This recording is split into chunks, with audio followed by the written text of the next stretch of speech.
Երևանի սրտում գտնվող նախկին Ֆիրդուս թաղամասի շուրջ տեղի ունեցող զարգացումները շարունակում են մնալ հասարակական ուշադրության կենտրոնում։ Այսօր Ֆիրդուսի հարցը վաղուց դուրս է եկել զուտ քաղաքաշինական օրակարգից։ Չլուծված դատական վեճերը, սեփականության իրավունքի շուրջ տարաձայնությունները, բնակիչների շարունակվող բողոքներն ու միաժամանակ ընթացող շինարարական աշխատանքները ստեղծել են իրավական անորոշության եւ սոցիալական լարվածության վտանգավոր միջավայր։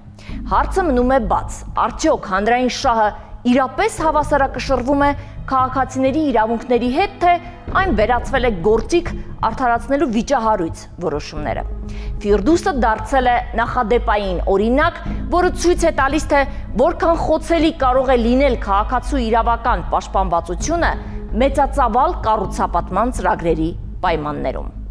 Երևանի կենտրոնում գտնվող նախկին Ֆիրդուս թաղամասի շուրջ ձևավորված իրավական վեճը տարիներ շարունակ մնում է քաղաքաշինական, իրավական եւ սոցիալական լարվածության առանցքային թեմաներից մեկը։ Հանրային գերակաշահ ձևակերպմամբ մեկնարկած գործընթացը, որը ի սկզբանե ներկայացվում էր որպես զարգացման անհրաժեշտություն, ժամանակի ընթացքում վերածվել է բազմաշերտ հակամարտության, կառուցապատողի, բնակիչների եւ իրավական համակարգի միջև։ Դեռևս 2024 թվականին մեր թողարկումներից մեկում ներկայացրել էինք թաղամասում տիրող լարված մթնոլորտը։ Բնակիչները բարձրաձայնում էին իրենց իրավունքների խախտումների մասին, մատնանշում իրավական խոչընդոտները եւ դժգոհում կառուցապատողի գործողություններից։ Միաժամանակ ներկայացրել էինք նաեւ կառուցապատող ընկերությունների դիրքորոշումը, ըստ որի իրենք գործում են օրենքով սահմանված կարգով եւ իրենց պատկանող տարածքում իրականացնում են շինարարություն։ Հակամարտության սրման առանցքային դրվագներից մեկը կապված էր թաղամաս տանող ճանապարհներից մեկի փակման հետ։ Չնայած քաղաքապետարանի ներկայացուցիչների մասնակցությամբ տեղի ունեցած քննարկումներին, բնակիչների դժգոհությունը հաշվի չառնվեց եւ ճանապարհը փակվեց, ինչից հետո շինարարական աշխատանքները շարունակվեցին ավելի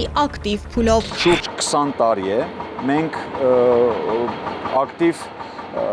պայքար ենք իրականացնում գերակաշահի քողի տակ իրականացվող անօրինական, ապօրինի, մասնավոր շահ հետապնդող, ունեզրկման, գերակաշահը ռենովացիոն ծրագրերի հետ շփոթեցնելու բոլոր տեսակի անօրինական գործողությունների դեմ։ Իրավիճակն այնքան է հասունացել, որ բնակիչներից մեկին անգամ ազատել են պետական աշխատանքից, այդ կերպ փորձելով ազդեցություն ունենալ։ Ես դեռևս 2017 թվականին ծառայել եմ Հայաստանի Հանրապետության ոստիկանությունում, զբաղեցրել եմ համապատասխան պաշտոն։ Ուրեմն նոյեմբերի 27-ին նախկին կառավարության, ինչպես նաև ղեկավարության թեթև ձեռքով եւ լծակները օգտագործելով հրավիրվել եմ համապատասխան վայր, որտեղ որ ուղակի պարտադրվել է ինձ գնամ այնպիսի գործողությունների, որի արդյունքում ստիպված էինք լինելու հրաժարվել մեր գույքից, իսկ հրաժարման դիմաց չգիտես ինչի այն անձիկ, ովքեր որ պարտադրում էին նշված հրաժարումը իրականանա,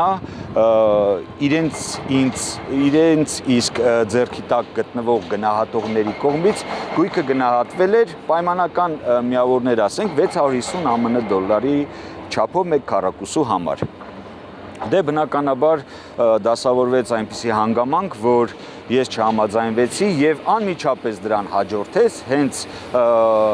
նույն օրվան հաջորդող երկրորդ օրը ինձ առանց հիմնավորման, առանց օրենքով սահմանված կարգի աշխատանքից ազատելու գործընթաց։ Չգիտես ինչի, դե բնականաբար բողոքարկման սկզբունքը անհույս էր։ 2018 թվականին հեղափոխությունից հետո քաղաքացին հանցագործության մասին հաղորդում տվեց եւ հասավ հաջողության։ Ապրիլից հետո մայիս ամսին ես նշված հանգամանքների հետ կապված հանցագործության մասին հաղորդում ներկայացրեցի քննչական կոմիտե, ոստիկանություն, որից հետո նախաքննություն իրականացվեց քննչական կոմիտեում եւ քրեական գործի քննությունը շարունակվեց շուրջ 4 տարի։ Քրեական գործի ընթացքում հիմնավորվեց, որ ինձ աշխատանքից ազատելը անօրինական է եղել, որևէ հիմքեր չեն եղել, հիմնավորվեց, որ $650 առաջարկության բանավոր կարգով առաջարկությունը բացարձակ աղերս չէր կարող ունենալ գործող շուկայական արժեքի հետ այն ժամանակվա դրությամբ, երբ որ կոնկրետ մեզ առաջարկվում էր, քանի որ քրեական գործի շրջանակներում նշանակված դատաապրանքագիտական շինարարատեխնիկական համալիր փորձակնության արդյունքում պարզվեց, որ քանի որ պայմանական ենք նշում, 1 քառակուսի մետր մեզ պատկանող սեփականության իրավունքով հողատարածքը արժե ոչ թե $650, այլ արժե $3200։ Դա դեռևս 2017 թվականի նոյեմբերի 27-ի դրությամբ։ Քրեական գործը շարունակվեց, քննության հրավիրվեցին բազմաթիվ անձիկ, ովքեր որ ուղղակի կամ անուղղակի մասնակցություն են ունեցել եւ ինչպես նաև գնահատող կազմակերպության ներկայացուցիչները, գնահատողները եւս եւ չգիտեմ ինչի 2021 թվականին այդ քրեական գործով վարույթը կարճվեց անհիմն։ Նորից ես մինչ օրս չեմ կարողանում հասկանալ, թե ինչ հիմքով։ 2026 թվականի դրությամբ գործը շարունակում է մնալ ակտիվ դատական փուլում։ Դատավորը շաբաթական 2 անգամ առավոտից մինչ երեկո նիստեր է անցկացնում, ինչը վկայում է գործի ծավալի, ներգրաված կողմերի քանակի եւ ներկայացված ապացույցների բարդության մասին։ Չնայած այս ինտենսիվությանը, վերջնական հանգուցալուծում գործով դեռևս չկա։ Այսօր կատարվում է դատավարություն, որը կարծես թե բեմադրություն է, պրոստը։ Ռեժիսորները չգիտեմ ովքեր են, բեմադրողը Ռուբեն Բունացյանն է, բացարձակ ոչ մի բան ինքը հաշվի չի առնում ու հետաքրքիրը նա է, որ 40 հատուրանոց գործը ինքը 4 օրում ուսումնասիրեց, նշանակեց դատավարություններ, շաբաթը 2 անգամ նշանակվում է դատավարություն, 2 շաբթի եւ ուրբաթ, առավոտվա ժամը 10:30-ից մինչեւ 6:05 ու մեկնաբանվում է, որ գերակաշահը օրենքը խիստ ժամկետներ է տրամադրել եւ այլն։ Իսկ մենք մյուս գործերով նորից ներկայացնում ենք, որ նայեք, էլի գործեր կան գերակաշահի հետ, որ 2-3 ամիսը մեկ է դրվում դատավարության։ Մենք միշտորդություններ ունենք, մենք հարցումներ ունենք կադաստրից անելու։ Ամբողջ աշխարհը գիտի, ամբողջ թաղամասը գիտի, որ Սաֆարյան Ռաֆայելը 67 թվականից ստեղ է ապրում։ Սաֆարյան Վարյայի ընտանիքը ունի 4 երեխա, այդ 4 երեխաները ունեն նորից իրանց երեխաները, թոռները, բայց ցավոք սրտի, քանի որ կալանքի տակ է գույքը ու թույլ չի տվել կառավարությունը, որ Սաֆարյան Վարյան իր ունեցվածքը բաժան իր երեխաների միջև, ու այսօր էլ որ կառավարության ուղղորդով, թե իշխանության ուղղորդով, թե որ մի կառավարություն է ուղղորդում դատարաններին, որ դատարաններին այդքան հայցեր ներկայացնում ենք, որ գույքային իրավունք ճանաչի մեր ընտանիքի անդամներին, լսել չեն ուզում դատարանները։ Այսինքն ոչ մի ուրեմն բացառք չեն ընդունում, ոչ մի առարկություն չեն ընդունում, միջնորդություն ենք ներկայացնում, որ ես Սաֆարյան Ռաֆայելս այս թվից ստենք ապրում ունեմ երեխա թոռներ, ընդհանրապես ոչ մի բան չի ընդունում, պարզ պատճառով, որտեվ իրանք մենակ ուզում են ընդունեն Սաֆարյան Վարյա Միսակի, որ ինքը 92 տարեկան է, իրան մենակ դուրս հանելը հեշտ կլինի, բայց Սաֆարյան Վարյան ունի մեծ գերդաստան, որ 29 հոգուց բաղկացած ստեղ են ապրում, բոլորն է գույքային իրավունքներ ունեն։ Բոլոր ժամանակահատվածներում ձեռնարկատիրական աշխատանքներ ա եղել։ Գործունեություն ա ծավալվել տվյալ հասցեում միշտ։ Ու ասում են բնակիչները սարսափելի գումարներ են ուզում։ Ես նորից եմ հայտարարում, թող իրանք մի քառակուսի մետր այս շինության կոմերցիոն տարածքի վաճառեն $1000, որ օրենքով դաժան անգամ նախատեսված է 15%, այսինքն $1150, ես կոնկրետ չեմ ուզում այդ $150-ը, բայց այնքան գումար եմ ուզում, որ ինչ ունեմ, կարողանամ ձեռք բերեմ, ոչ թե ինձ ասեն ինչ պարտադիր է ստեղ ձեռք բերես։ Տարածքի բնակիչները շարունակում են պնդել, որ գործ ունեն շարունակական իրավախախտումների հետ եւ պահանջում են, որ իրենց բողոքները պաշտոնապես արձանագրվեն հենց այդ համատեքստում։ Նրանց խոսքով խնդիրը միայն սեփականության կամ շինարարության հարցը չէ, այլ նաեւ արժանապատիվ կենսապայմանների, անվտանգ միջավայրի եւ իրավական պաշտպանության բացակայության մասին է։ Մասով ճիշտն ասած նախնական համաձայնության եկել ենք, բայց կան էլի խնդիրներ, մասնավորապես կապված հարկերի հետ, կառավարության 332 նորոշման մեջ ուղիղ արգելվում է, որ կառուցապատողը բնակարաններ տրամադրի բնակիչներին։ Եվ դա առաջացնում է հավելյալ հարկեր։ Չնայած օրենքի 10-րդ հոդվածի 4-րդ մասը դա թույլ է տալի, բայց կառավարության որոշումով դա արգելվում է։ Դեռ ասում ենք ուզում ենք ձեռք բերենք, ասում աստեղի գները սա է, դու պետք է իմ գների հետ, այսինքն հիմա ինքը գալիս է իմ գույքը գնահատում է կադաստրային արժեքից 4 անգամ քիչ, ես ձեն չեմ հանում, դատարանով փորձում եմ պաշտպանեմ, դատարանը դա չի լսում, բայց ես իր գույքը երբ որ ձեռք եմ բերում, չեմ գանում կադաստրը, ընդունենք ու գնահատող բերում, ասում գնահատեք ես գույքի արժեքը։ Ես ունեմ կոնկուրենտ գործող բիզնես, ասում եմ ես որ սարքեմ, լինելու է լավ տեղ, ասում եմ դու որ սարքես, ես արդեն սարքել եմ, իմ մեծ ընտանիքը արդեն սարքել է, այդ տարբերությունները կան։ Բացի այդ ես չեմ ասում, որ այս ամեն ինչ ընդունենք տվեք, որ ասում եմ 4 տարի էլ պետք է սպասեմ, ըստ ենթադրյալ այդ 4 տարին բնականաբար ոչ մեկ 4 տարում չի կատարել իր շինարարությունը։ Իրավական խնդիրները բազմաթիվ են։ Գնահատող ընկերությունը, որի գնահատման արդյունքների հիման վրա այժմ իրականացվում են դատական գործընթացներ, զրկված է լիցենզավորումից։ Գնահատվել է մեր գույքը շատ շուկայականից, շատ ցածր գնով եւ մեր սեփականատերերս դիմել են կադաստրի կոմիտե, բողոք ենք ներկայացրել։ Այդ փաստաթուղթներ կա, որ դադարեցվել է տվյալ գնահատողի վկայականը, որակավորման վկայականը դադարեցվել է, բայց շարունակվում է հայցապահանջի հիմք հանդիսանա տվյալ որակազերծված գնահատողի գնահատումը։ Գնահատողը, ով նաև լիցենզավորված է, ում լիցենզիան ստացվել է պետական կադաստրին սահմանված կարգով, չի պահպանել պետության կողմից իմպերատիվ կողմով նշված գնահատման գործունեության մասին 9-րդ հոդվածի 2-րդ մասը։ Այսինքն այդ գնահատումը այլևս առ-ոչինչ է։ Այսինքն դատարանում նշված գնահատման արդյունքում իրականացվող դատական process-ը չի կարող ընդհանրապես շարունակական լինել։ Կարող է քննվել, բայց հստակ այդ մասով չի կարող այլևս քննության արդյունքում հայցի հիմքի եւ առարկան այլևս առ-ոչինչ են։ Իսկ եթե հայցի եւ հիմքի առարկան առ-ոչինչ են եւ դատական կարգով քննությունից հետո մեր հարգելի դատավորները որոշում կայացնեն իօքուտ ձեռք բերողի, որով որ պայմանական Առաքելյանը մեր հարևան Բյուզանդի 10 հասցեում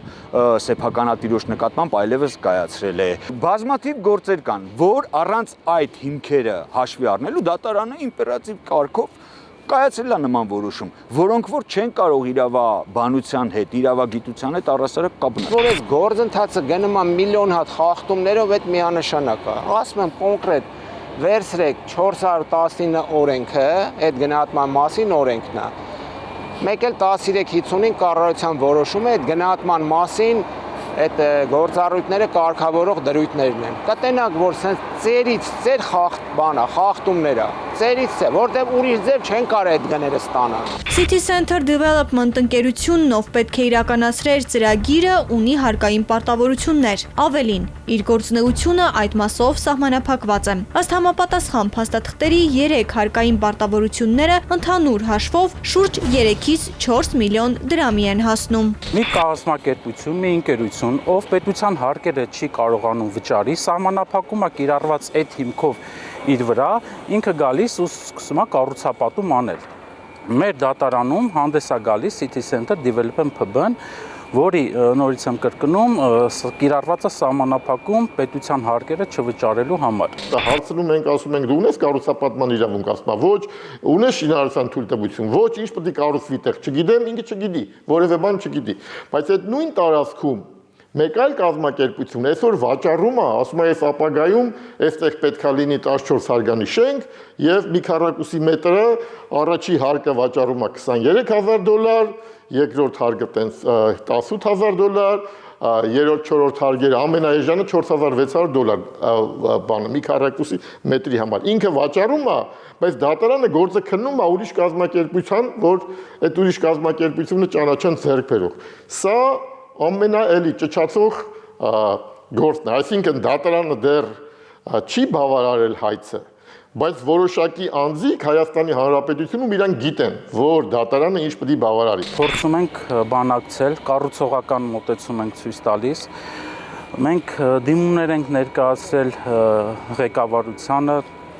կառավարությանը, արդարադատության նախարարությանը եւ տվյալ ընկերություններին, որ եկեք բանակցենք, մենք ուզում ենք կառուցողական, դեմ չենք, ինչպես իմ հարևանը նշեց, ծրագրին դեմ չենք, սակայն դեմ ենք կոռուպցիային, դեմ ենք խարդախության զոհ լինելուն։ Մենք այս սնանկացման եզրին գտնվող City Center Development PB-ին ասում ենք ինչի՞ ես դու մեր գույքը մեզնից էժան առնում ու վաճառում թանկ երրորդ անձի։ Ես նույնիսկ չեմ կարողանում իմ գույքը հենց ուղիղ վաճառեմ տվյալ ընկերությանը։ Դուք չունեք շինթույլտվություն, դա դատարանի ներկայացրել ենք։ Ոչ քանդման թույլտվություն են, ոչ շինթույլտվություն ունեն։ Ինքը ուղակի ուզում է իմ գույքը էժանով խլի ինձանից եւ տա մեկ այլ ընկերությանը։ 18 թվականի որոշումից եղել են դրան նախորդողել էլի որոշումներ, որոնք օրենքի ուժով դադարել են գործել։ Ես չեմ կարողանում հասկանամ ոնց կարելի է հարկային պարտավորություն ունեցող ընկերությանը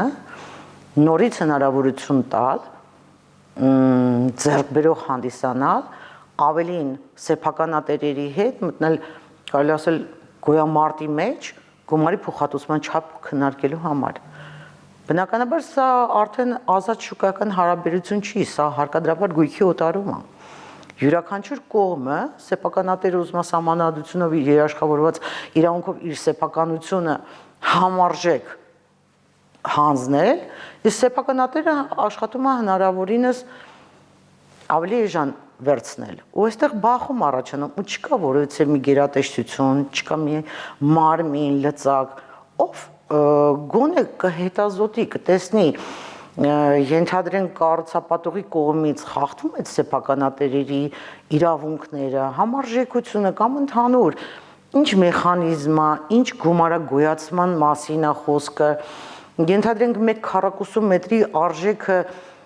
իրականում ազատ շուկայական հարաբերության դեպքում ինչքան կկազմեր։ Դատական նիստեր, որոնք տևում են շաբաթը 2 օր, առավոտից մինչ երեկո։ Դատավարության ընթացքի վերաբերյալ փաստաբանների դիրքորոշումը տարբեր է։ Մի մասի կարծիքով այսչափ հապճեպ դատավարությունը չի տալիս բավարար ժամանակ կողմերին ներկայացնելու իրենց առարկություններն ու միջնորդությունները։ Արդարադատության իրականացման հարցը մտահոգիչ դաշտում է։ Ռոսիացյանի դատարանի որոշումով այս մեր գործով վճիռ կայացվեց, այդ վճիռը Բեկանես վերաքննիչ դատարանը ու ասեց, որ այս քաղաքացիները, ովքեր այդտեղ գրանցված են, ունեն գույքային իրավունքներ։ Բեկանես հետ եկավ, գործը, չգիտեմ ինչ ձևով, ընկավ այս Բունացյանի մոտ, Բունացյանը փաստորեն մասնագիտանում է այս կազմակերպության գործերը քննելով։ Ու Բունացյանը թքեց վերաքննիչ դատարանի որոշումների վրա, այսինքն սահմանադրական կարգը տապալված է։ Վերադաս դատական ատյանի օրինական ուժի մեջ մտած որոշումը պարտադիր է բոլորի համար։ Բացի Բունացյանի համար պարտադիր չի, այս Center City համար պարտադիր չի, այդ կազմակերպությունը, որ այդտեղ 15 հարգանի շենքա կառուցում, իր համար պարտադիր չի։ Դատավորը Ռուբեն Բունացյանը հետևյալ գործելավոճն է կատարում, ինքը վճիռ է կայացնում այդ Center City-ի օգտին ու վճիռը միանգամից օրինական ուժ է տալի այդ վճռին։ Ու Center City-ն գնում է վաճառում է իր գրանցում է իր իրավունքը կադաստրում ու հենց նույն օրը վաճառում է այս կազմակերպությանը, որ այդտեղ արդեն ընդ որում այդ շենք երևի այդ բնակարանների 90%-ը վաճառված է $4600, այսինքն մարդիկ արդեն փող են տվել առել են, բայց հələ դատարանը այդ վճիռը չի կայացրել։ Դրա համար Բունացյանը չգիտի ինչ անի։ Օրենսդիրը ինքը նախատեսել, ասում են պահից, երբ որ ձեռք բերողը դիմում է դատարան, պետք է գործը քննվի երկամսյա ժամկետում։ Բայց իրականում այդ երկամսյա ժամկետը բավարար չի այդ գործը քննելու համար։ Նախկինում ձևավորված էր մի պրակտիկա, որ բացառապես պետք է քննվի եւ օրենքում է գրված փոխհատուցման գումարի չափը։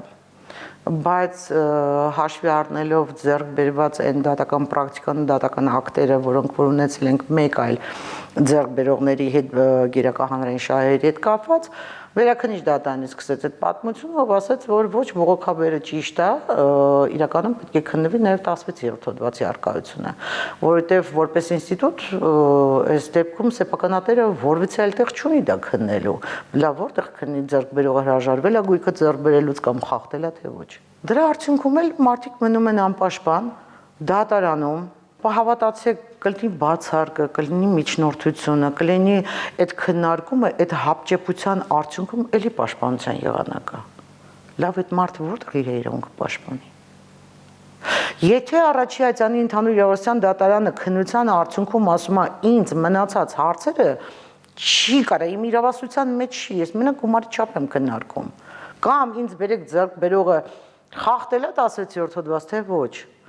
Լավ, այնտեղ լիքը հարցեր կան, գույքային իրավունքներ ունեցողների խնդիրներ կա։ Չէ՞ որ մինչև 1999 թվականը մարդիկ որպես այդպեսին հաշվառում անձնագրայինը չի արել, ունեցել են տնային գրքեր։ Տնային գրքերում եղել է այդ հաշվառումը, անչափահասները ունեցել են այնտեղ հաշվառումներ։ Շատ շատերը այս պարագայում գույքային իրավունք որպես ունեցող ընդհանրապես ոնց ասեմ անընդհատ փոփոխությունների արդյունքում փորձել են այնպես կարգավորել, որ այդ մարդիկ դուրս են մնացել ընդհանրապես փոխհատուցման շրջանակներից։ Նախկինում կար 3 միլիոնները, չէ՞ որ փոխհատուցում էին, հիմա էլ չկա։ Գույքային իրավունք ունեցող կաս կամ չկաս։ Համանական կարգը տապալված է, արդարադատություն չի իրականացվում։ Պարզա որ այդտեղ կոռուպցիոն գործարքներ է, պարզա որ ինքը այդտեղ հետաքրքրություն ունի, անգամ չթաքցրեց, ասեց ես գնացել եմ այդ տարածք, տեսել եմ, նման բան չպետք է լինի։ Դատավորը դատական նիստից դուրս չի կարող գնա քննություն իրականացնել։ Եթե հետաքրքրում էր, պետք է որոշում կայացներ, գնար կողմերի հետ, տեղատեսություն աներ եւ այլն։ Հիմա այս խեղճ քաղաքացիներին 21 թվականին, որ որոշել են $198 մի քառակուսի մետր շինության համար տան, 21 թվականից այսօրվա գինը 5 անգամ թանկ է, այսինքն այսօր $4600 իրան տալիս են $198, 220 անգամ թանկ։ Պատկերացնեք 0.04% այդ իրանց գնի տալիս են ու ասում են դու մենք պետքա գույքը գնահատենք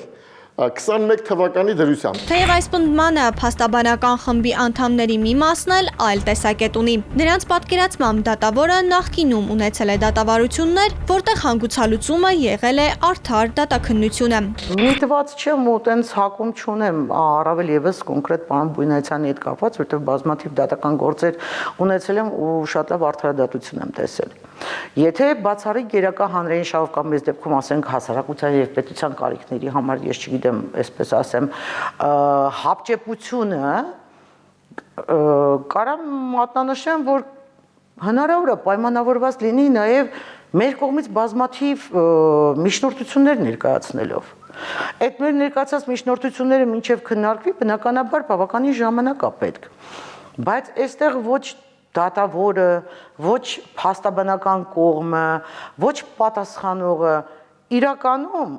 չունեն մեղավորություն։ Այստեղ խնդիրը կողմի անպաշտպան լինելու հանգամանքն է։ Դիպված պետքա մեկ այլ դատարան դիմել, նորից էլի առաջացան ընդհանուր իրավասության, այս մի հարցը լուծել, այն մի հարցը լուծել կամ այս մի հարցը կարգավորել, ինչի արդյունքում հետո գալ։ Տեսեք, այստեղ միգուցե մեր փաստաբաններից որոշ մարդկանց մոտ տարբեր կարծիքներ են, հա, ձևավորվում։ Ես այդպես եմ գնահատում, ես չեմ կարա այսպես ասեմ, պարոն Բույնայցյանը չէր, Ավետիսյանն էր կամ դուք էիք։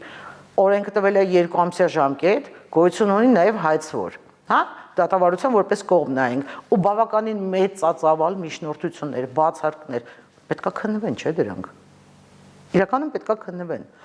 Իսկ եթե ես չունեմ որևէ տեղեկություն կամ ինչ որ հիմնավորում, որով կարամ ասեմ, որ կոնկրետ ինչ որ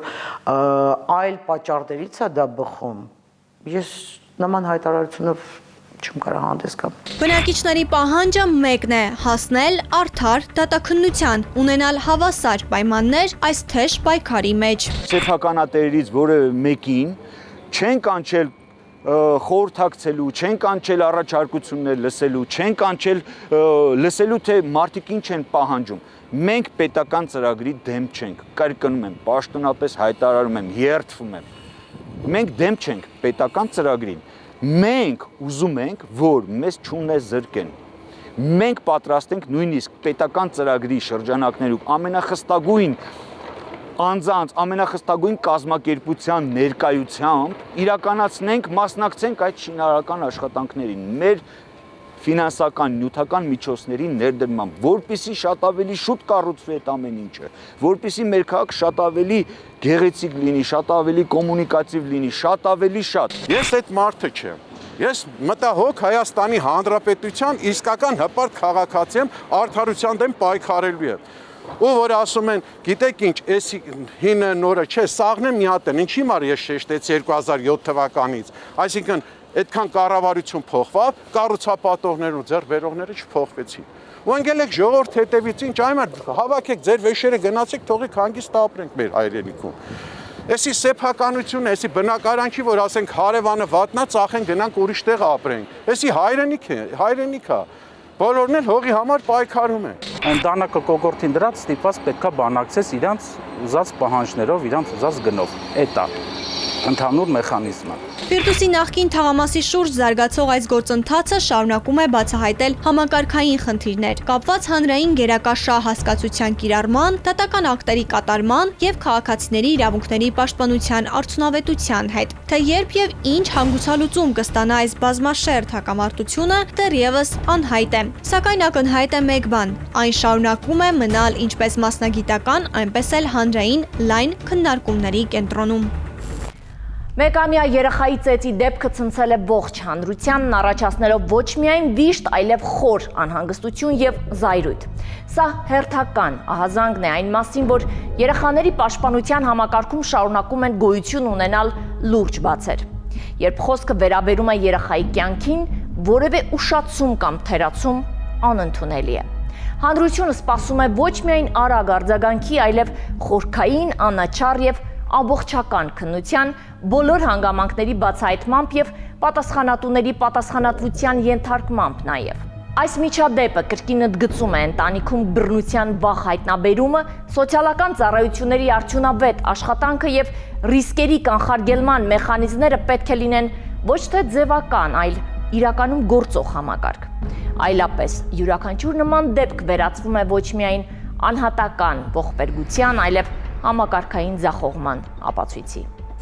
1 տարեկան 2 ամսական երեխան կլինիկական մահ ախտորոշմամբ մարտի 16-ի գիշերը տեղափոխվել էր Արաբկիր բժշկական կենտրոն։ Բուժկենտրոնից փոխանցել էին, որ երեխան վերակենդանացման բաժնում է եւ բժիշկների հսկողության տակ։ 1 տարեկան երեխայի շուրջ բացահայտված այս գործը հերթական անգամ օրակարգ է բերում երեխաների պաշտպանության համակարգի արդյունավետության, պատասխանատու կառույցների զգոնության եւ ժամանակի արձագանքի հարցը։ Քննչական մարմիններից եւ բուժկենտրոնից մեծ փոխանցած տվյալները վկայում են, որ խոսքը վերաբերում է առանձնապես զգայուն եւ ծանր թեմայի, որի ընթացքում երեխայի կյանքի եւ առողջության պաշտպանության հրատապ անհրաժեշտություն կա։ Այսպիսի դեպքերում խնդիրը չի սահմանափակվում միայն կոնկրետ անձանց հնարավոր քրեական պատասխանատվությամբ։ Երբ որ մենք հաղորդում ենք ստացել բժշկական կենտրոնից, ահազանգը կարելի ասել այնպիսին էր կամ ընտանիքի անդամների կողմից այնպիսին էր հաղորդումը, որ ըստ էության գործ չունենք հանցագործության հետ, ստանդարտ process է, երեխան իրեն վատ է զգացել եւ դրա արդյունքում է, որ տեղափոխվել է բժշկական կենտրոն, բայց անմիջապես ձեռնամուխ են եղել օպերատիվ հետախուզական աշխատանքների եւ դրա հիման վրա է նաեւ, որ հենց սպանության փորձով է վարույթը նախաձեռնվել, որովհետեւ տեղեկություն էինք ստացել, որ տվյալ անձի հոր հետ բնակվող կնոջ նաեւ միջամտությունը կա ընդհանուր գործընթացին երեխայի ծեծի մասով եւ ըստ այդմ նմանատիպ հետևանք առաջացնելու մասով այժմ շարունակում են քննչական կոմիտեի հետ աշխատանքները, գիտեք, որ նաև խափանան միջոց կա ընտրված անձի նկատմամբ, շարունակում ենք աշխատանքները, որպեսզի նաև ընտանիքի մյուս անդամներին վերաբերելի, այո, իրավիճակներին եւս նաև իրավական գնահատական որպես այդպեսին կարողանանք տանք։ Լրատվամիջոցներին 21-ամյա կինը պատմել էր, որ փոքրիկին նախկին ամուսնու մոտ էր թողել, մինչ ինքը վարձով բնակարան պետք է գտներ։ Նրա խոսքից հասկանալի էր, որ նախկին ամուսնու տանը կա նաև այլ կին։ Ինձ ասում են երեխու մոտ հեմատոմա է, չգիտեմ, խփելուց։ Ուղղակի երեխուն տարել է, այնտեղ ավելի ապահովել է, ես չգիտեի։ Ինչ կարա լինի։ Փոքրիկին ծեծելու կասկածանքով ձերբակալվածը նախկին ամուսնու կողակիցն էր։ Թեև այս հանգամանքին կինը շարունակ լրատվամիջոցներին պնդում էր, որ չի հավատում, թե տեղի ունեցածը կնոջ ձեռքի գործն է։ Հա, անկեղծ չեմ տեսել երեխուն խփի, չեմ էլ հավատում, որ ինքը կարա արած լինի։ Վերակենդանացման բաժնում գտնվող փոքրիկը 21-ամյա կնոջ 4-րդ երեխան է։ Զույգ տղաներին ըստ համագյուղացիների մանկատուն են տարել, իսկ այդ գյուղում տատիկի խնամքին են մնացել 3-ամյա աղջնակը։ Դեպքի առթիվ Հայաստանի Հանրապետության քննչական կոմիտեի Արարատի մարզային քննչական վարչության Մասիսի բաժնում վարույթ էր նախաձեռնվել։ Մենք կապ հաստատեցինք նաև Արաբկիր բժշկական կենտրոնի մամուլի խոսնակ Տիգրանուհի Հարությունյանի հետ, ով մեր հարցերին ի պատասխան հայտնեց հետևյալը։ Մարտի 16-ին Արաբկիր բժշկական համալիր ընդունված 1 տարեկան երեխայի առողջական վիճակը ծանր է։ Նա շարունակում է գտնվել վերակենդանացման բաժանմունքում։ Բժիշկները պայքարում են երեխայի կյանքի համար։ Հաղորդումն արդեն իսկ պատրաստ էր եթեր հեռարձակվելու, երբ մեր խմբագրությունը ստացավ ողբերգական լուրի վերաբերյալ տեղեկատվություն։ Արաբկիր բժշկական կենտրոնը տեղեկացրեց. խորը ցավով տեղեկացնում ենք, որ 1 տարեկան 2 ամսական փոքրիկի կյանքը փրկել չի հաջողվել։ Նա մարտի 16-ին կլինիկական մահ ախտորոշմամբ ընդունվել էր Արաբկիր բժշկական համալիր։ Բժիշկներին այդ պահին հաջողվել էր վերականգնել երեխայի կենսական ֆունկցիաները։ Վերջին օրերին նա գտնվում էր վերակենդանացման բաժանմունքում, ծանր վիճակում, եւ բժիշկները շարունակ պայքարում էին նրա կյանքի համար։ Ցավոք, մարտի 21-ին արձանագրվել է երեխայի կենսաբանական մահը։ Ողբերգական այս լուրի մասին օրեր շարունակ հասարակությունը կխոսի, մեղավորներ փնտրելու գործընթացը վստահաբար կիրականացվի իրավապահ համակարգի կողմից։ Սակայն հույս ունենալ եւ վստահություն ունենալ, որ այսուհետ նմանատիպ դեպքերը պատշաճ կարգով կբացահայտվեն եւ կկանխարգելվեն, դժվար է ասել։ Հուսանք, որ սա կդառնա իրական ազդակ, գործելու առավել արագ, առավել պրոֆեսիոնալ եւ բացահայտելու նման երեխաների խնդիրները։ Իրավապահ մարմինների տվյալներով քրեական աստիճանակարգության բարձրագույն կարգավիճակ ունեցող անձանցից մեկին վերագրվում է առանձնապես խոշոր չափերով 250,000 ԱՄՆ դոլարի անօրինական օգուտ պահանջելու արարք, իսկ մյուսին անձին սուտ ցուցմունք տալուն հարկադրելու գործողություն։ Դեպքի առթիվ նախաձեռնվել է քրեական վարույթ, որի շրջանակում իրականացվում են անհրաժեշտ քննչական եւ վարույթային գործողություններ, գործի բոլոր հանգամանքները պարզելու, ներգրաված անձանց շրջանակը հստակեցնելու եւ նրանց գործողություններին իրավական գնահատական տալու նպատակով։ Հայաստանի Հանրապետության քննչական կոմիտեի հատկապես կարևոր գործերի քննության գլխավոր վարչությունում քննվում էր քրեական աստիճանակարգության բարձրագույն կարգավիճակ ունեցող անձի կողմից քաղաքացուց 250,000 ԱՄՆ դոլար գումարի չափով անօրինական օգուտ պահանջելու դեպքի վերաբերյալ նախաձեռնված քրեական վարույթը։ Քրեական վարույթի նախաքննության ընթացքում պարզվել էր, որ քրեական աստիճանակարգության բարձրագույն կարգավիճակ ունեցող անձը իր ընկերոջ հետ նախնական համաձայնությամբ խմբի կազմում 25 թվականի սեպտեմբերին տեղի ունեցած վիճաբանության ժամանակ ծանր մարմնական վնասվածքներ ստացած բժշկական կենտրոնում բուժօգնություն ստացող անձին հարկադրել էր սուտ ցուցմունք տալ։ Հայաստանի Հանրապետության քննչական կոմիտեի հատկապես կարևոր գործերի քննության գլխավոր վարչության մարդկանց թրաֆիքինգի անչափահասների սեռական անձեռնմխելիության դեմ ուղղված եւ թմրամիջոցների ապօրինի շրջանառության հանցագործությունների քննության վարչությունում քննվող քրեական վարույթի նախաքննության ընթացքում ազգային անվտանգության ծառայության աշխատակիցների հետ ձեռնարկած համատեղ օպերատիվ հետախուզական միջոցառումների քննչական եւ վարույթային գործողությունների արդյունքում պարզվել է, որ քրեական աստիճանակարգության բարձրագույն կարգավիճակ օրենքով գողի կարգավիճակ ունեցող օշականցի Գևորգ Մականվան Գևորգ Մելիքյանը հանդիսանալով քրեական ենթամշակույթ կրող անձ գործելով քրեական ենթամշակույթ կրող խմբավորման սահմանված եւ ճանաչված վարքագծի կանոնների համաձայն ստեղծելով եւ ղեկավարելով քրեական ենթամշակույթ կրող խմբավորում իր քրեական ենթամշակույթ կրող խմբավորման անդամներից տեղեկանալով որ Վանաձոր քաղաքի բնակիչը Ռուսաստանի Դաշնությունում ծավալած գործունեության ընթացքում մեծ գումարներ է վաստակել վերջինիցս որպես պատիժ պահանջել են $250,000 գումար անօրինական օգուտ։ Վանաձոր քաղաքի բնակչի ընտանիքի անդամները տեղեկանալով նշված իրադրության մասին, այսինքն արդեն բնակչի քույրը